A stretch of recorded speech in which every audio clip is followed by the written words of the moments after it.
So I went to the University of Georgia. I was a quarterback there, career backup. Started one game, but my entire life was based around football. I had 4 older brothers that were football, 24/7. So it was what we gravitated towards. And then, but grew up playing football, basketball, baseball up until high school. So really, I like to think I was more of an athlete than a football player growing up. And but then you got to make a decision. Went to college, played college ball. But then after coming out of college, I realized, sports are amazing regardless of the sport. And I started to gain a little bit of an interest in, what is the makeup of an organization behind the product on the field.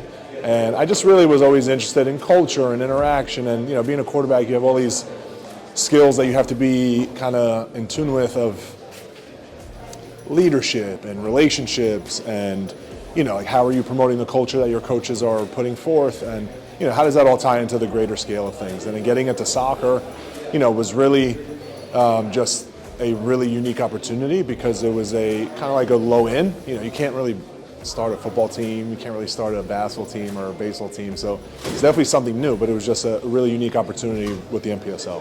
Sure. So I think we did a little bit of homework at the beginning.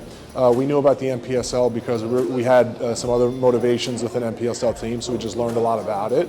And then during that time, we learned about the UPSL, we learned about USL2, we learned about USL1 a little bit, and what those things took. Obviously, USL1's a big in. USL2 looked interesting, but then we landed on an NPSL because it seemed to have a lot of benefits for a business structure, and there was just a lot of ways where the NPSL allowed each, let's say, team to be as creative as they can get, and which I think is crucial in a startup of a team or any business, right? You want to be able to understand what your guidelines are, let's say in the region you're in, and know how you can maximize your abilities and your team. Yeah, long term, we want to create a New Jersey-based sport franchise that is soccer, and that is a long-term goal. And I think sometimes the long-term can look a little far, but sometimes look a little closer. Doing that and starting at the NPSL level is crucial, because now at least we can start to feel, with our inexperience as an organization, what it's going to take to work through that and to, let's say, work our way through the U.S. soccer pyramid.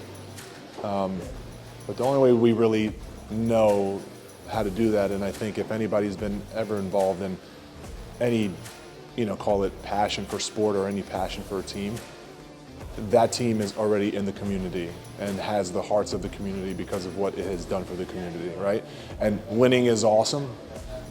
Winning is great. I don't think winning is everything, because you can also win in a lot of ways that don't show on a scoreboard. And so, a lackluster season, but a season of, let's say, a lot of organizational hits, as in getting in the community, making a difference, growing relationships with community members and individuals and youth, right, and creating your grassroots.